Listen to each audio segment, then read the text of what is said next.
Hello and welcome to Everyday Lessons Every Day. I'm David McBee.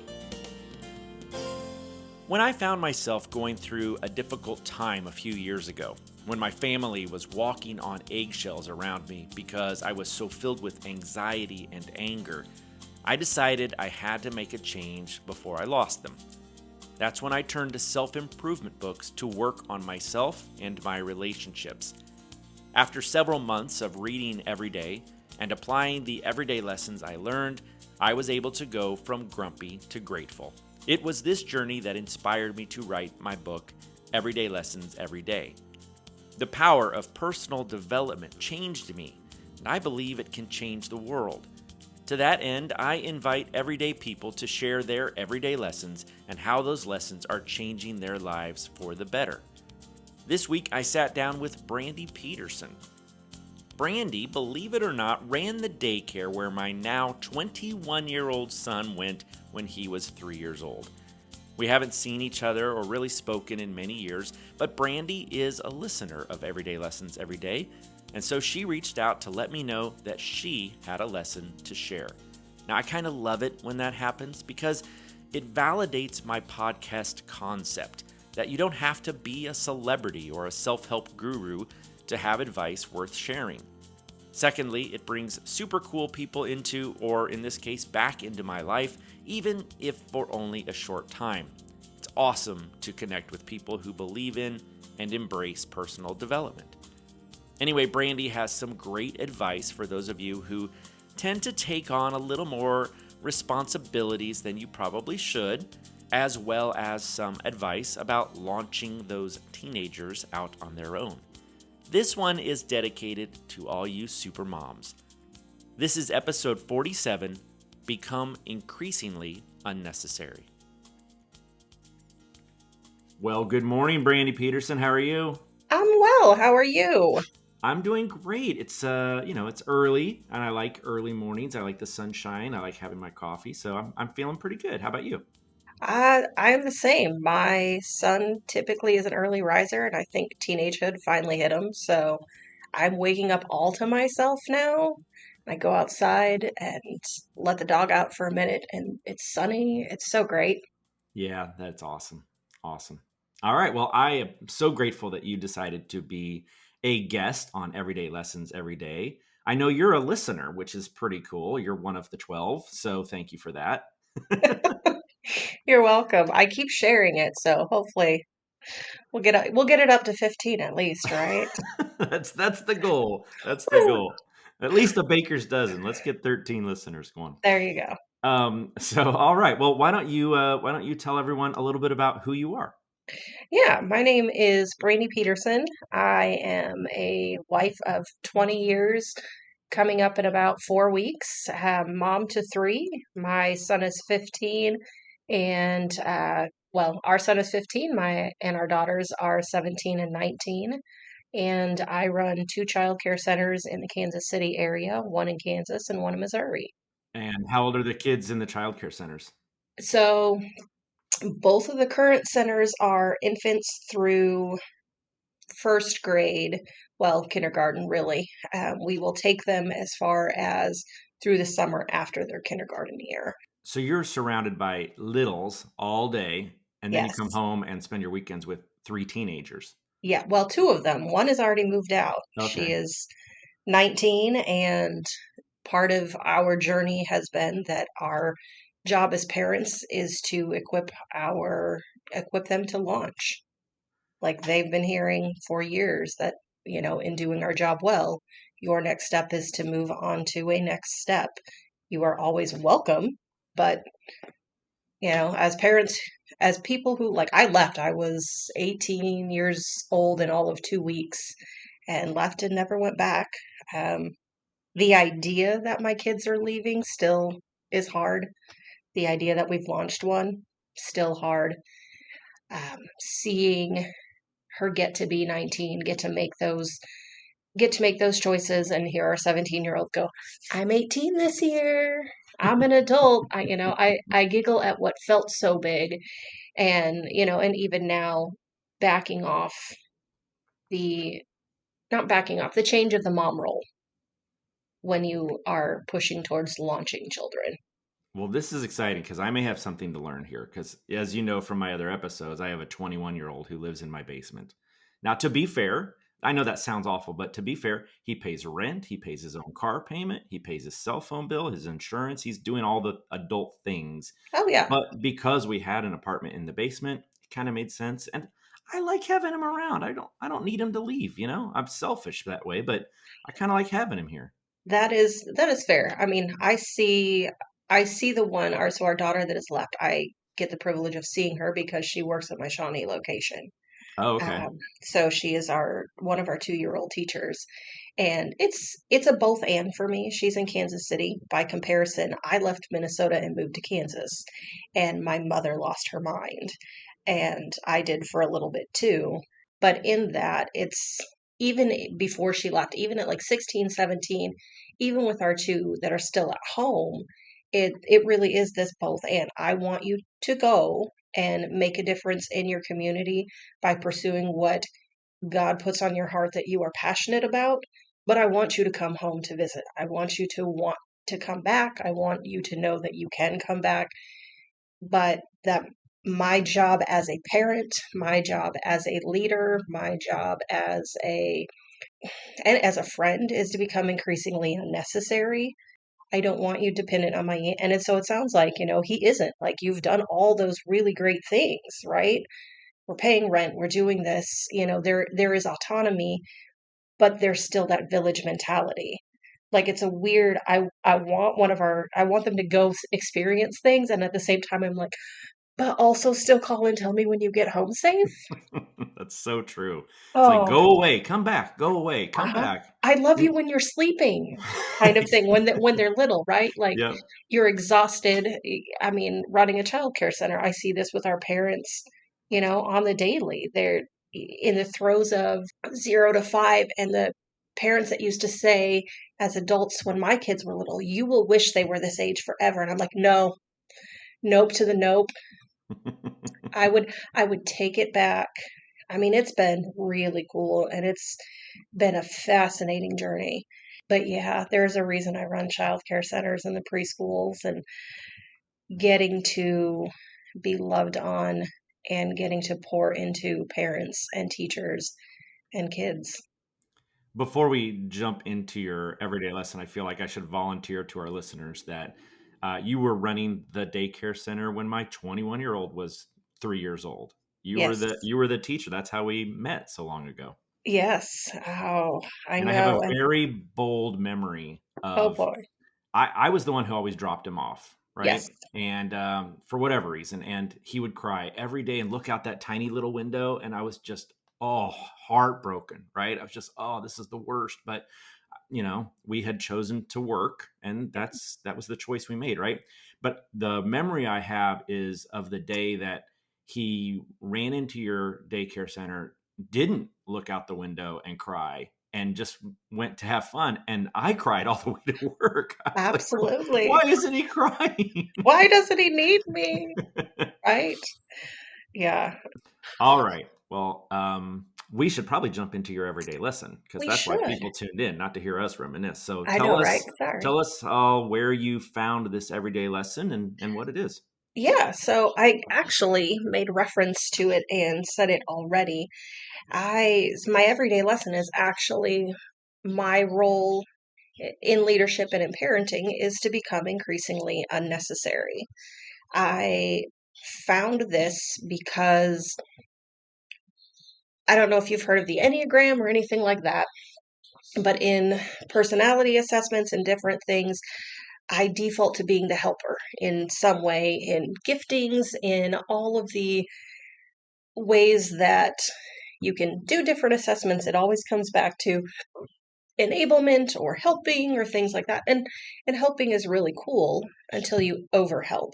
Uh, and and so with that, yeah, it just became the space of I cannot do all the things.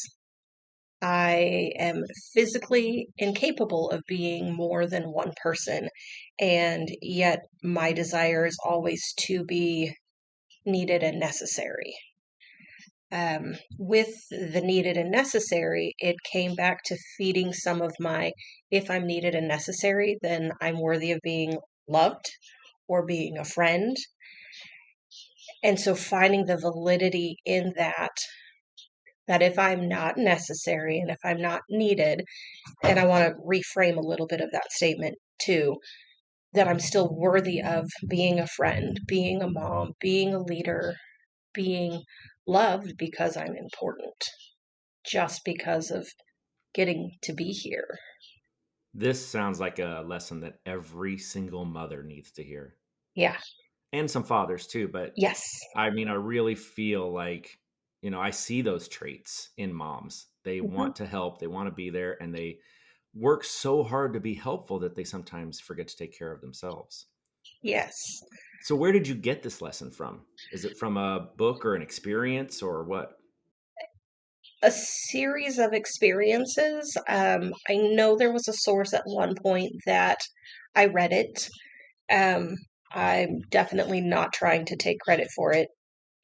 It did not come out of me on my own volition. It still, again, with the kids the ages I have, it still does not come out of me voluntarily. Um, but I've had some really neat mentors along the way inside early childhood through my church. A friend now of 20 years because our husbands were friends at 5. And so I have had the benefit now of 22 years of a friend who likes me when I'm messy and likes me when I'm great and just pushes back on me to go, that's this isn't yours to carry all the time. And then of course we'll flip, within 3 months, I'm probably saying the same thing to her, and then we go back and forth. So yeah, I know that originally it came from someone. All right. Well, where it came from, I guess, isn't that important. But tell Yeah. me about an actual experience with it. So an actual experience with it, we met at a childcare center. Um, the one that I worked at before that, I started as the assistant director. Um, the director left within a month of my starting, um, maybe 6 weeks. And at that place in particular, there's supposed to be 3 levels of management. And so there's um, there's one role, the role that I had as an assistant, and then the director. Well, the director left, and we didn't have the other one. So there was me doing the role of 3. My boss said, "Don't worry, we'll get this solved really quick. We'll take care of it. It'll be like 3 weeks, maybe a month." It was 3 months, and I, while I appreciate that I lost 15 pounds, Oh my um, gosh. 15 pounds in 3 months because I wasn't eating and barely sleeping. And my kids at that point were 1, 3, and 5. Uh, I didn't really ever see them. By that point, thankfully, my mom had moved from Minnesota, so my mom and dad moved down here. My husband worked in the food industry, so we didn't see each other much. And so just yay for grandparents, right? And I hit that point. Clearly remember being in one of the classrooms, and if one of my closers was with me, and he was our school age teacher and a friend of mine as well, and then another closer, and I sat in the middle of the circle time carpet, and I just started crying, and I couldn't stop because I couldn't admit I can't do it. I can't do it all. And I kept coming back to that space where if a teacher was having a bad day, like how can I make your job easier? If a parent was having a bad day, how can I pause for you? What can we do? How can we, because yours is not the only one that cried, right? Like it was always that space of coming back to me. Like if I just work a little smarter, work a little harder, like I can only organize my time to, so like you still only have 24 hours a day. And as much as you can make things priorities and things like that, there is no balance. And so there I was on the floor of this childcare center on this brightly colored carpet, just sobbing.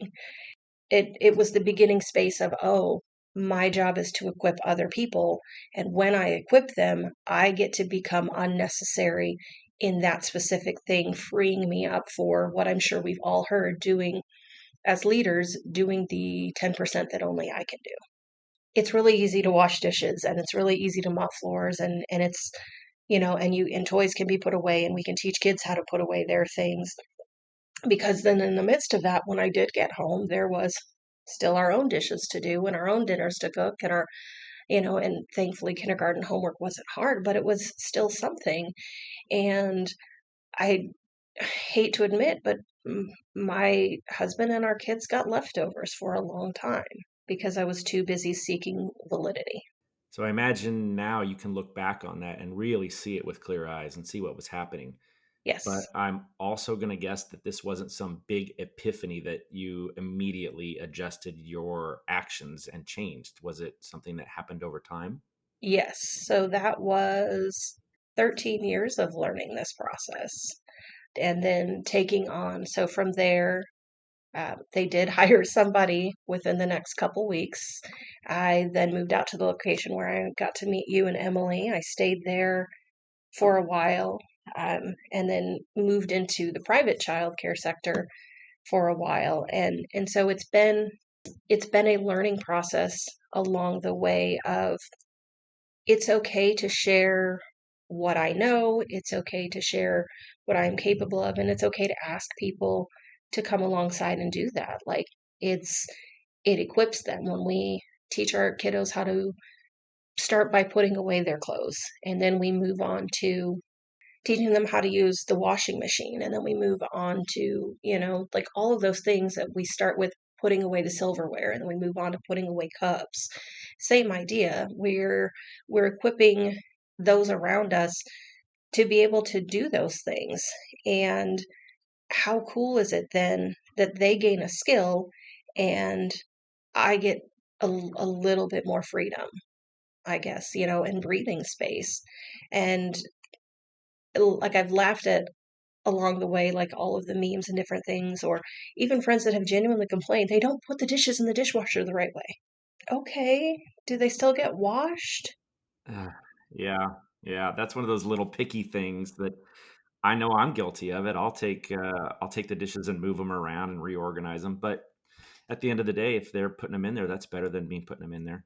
Yeah, yeah. And so I'm very thankful. Actually, this week is 2 years working working with the my church and the child care centers that we're doing, and to be surrounded by leaders who mean this too, that genuinely are invested. Like, when I came at one point to do a review with my boss, and I made just what I felt was a flippant statement that I was, that involved the fact that I was at capacity. And she goes, "Okay, we're going to pause for a second because I care about you as a person far more than I care about you as an employee.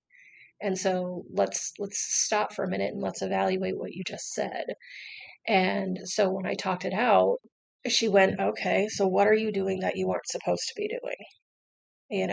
And so while I say I learned it 13 years ago, it's still a process within work.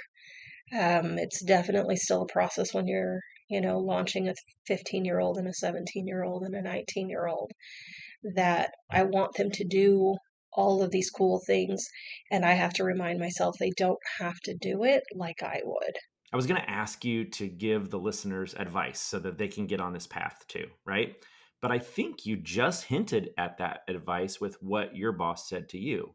And she asked, "What are you doing that you're not supposed to be doing?" Is that how she said it? Yeah. Is is that maybe the key to learning this?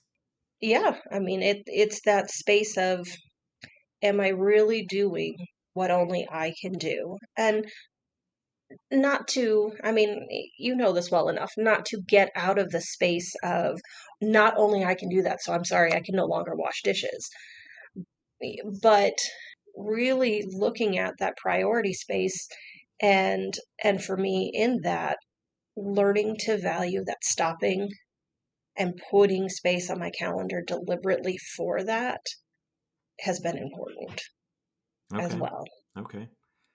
So what other advice would you have for folks who are also in this situation? Something that was told to me when we got married that I've said at every wedding since then, since we were one of the first to get married in our friend group.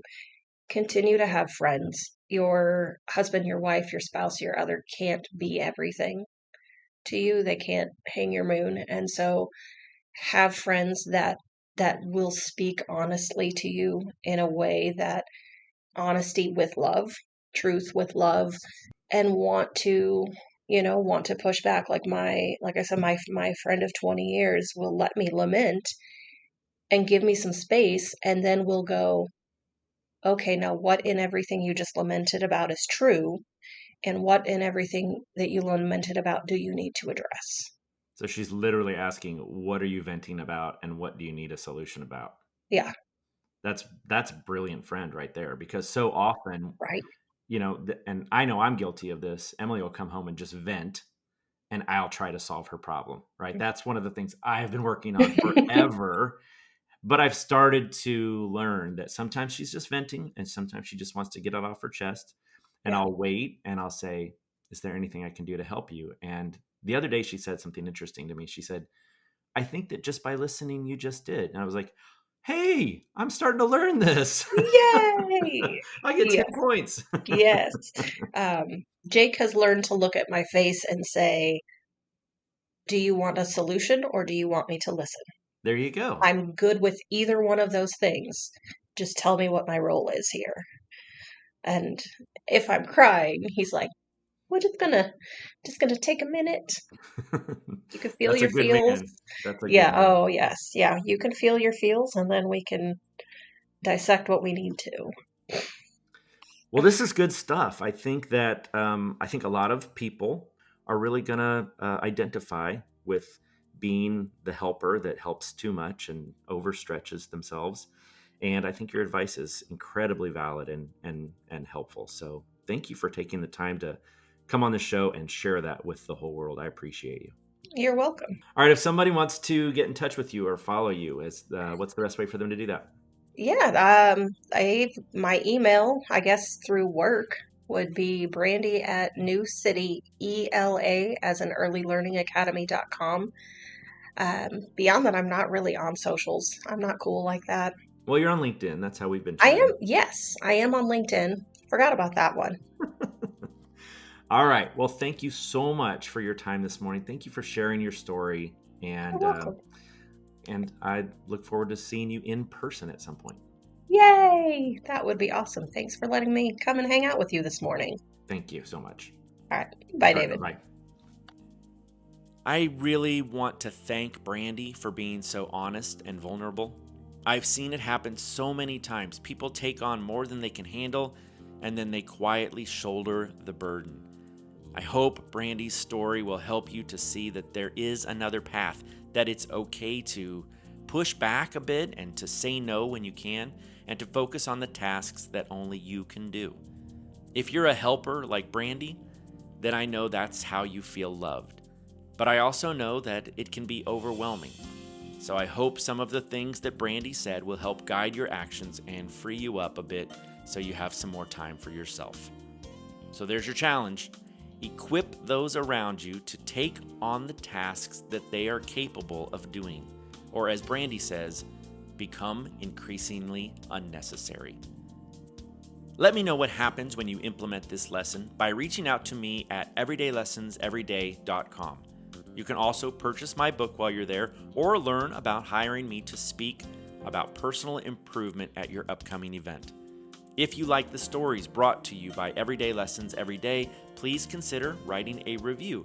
And also, please share this podcast with your friends. Finally, do you have an everyday lesson to share? I'm looking for guests. So if you have an everyday lesson you've learned from a self-improvement book, maybe a movie, a song, a relative, or your own life experiences, I'd like to talk to you. Let's see if together we can make the world a better place. I'll see you next time. Now go out there and do something awesome.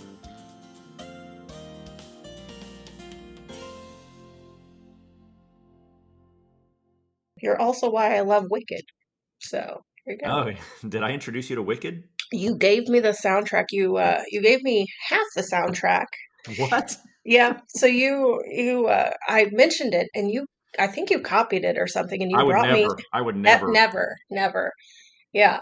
So somehow this half CD showed up of Wicked, and eventually Jake finally took me to the show, and we got to not halftime. Oh my gosh. I'm not a sports person. Intermission. Intermission. Intermission. I'm not a sports person or a show person, apparently. So we get to intermission, and I'm like, that's all the music I've ever heard. I don't know what's coming next. That's kind I, of fun. yeah, because I mean, I just listened to it all the time. My kids knew the songs, I knew the songs, and we hit intermission, and it's like, oh, There's more. there's more. I wonder what it's going to be. That's pretty cool.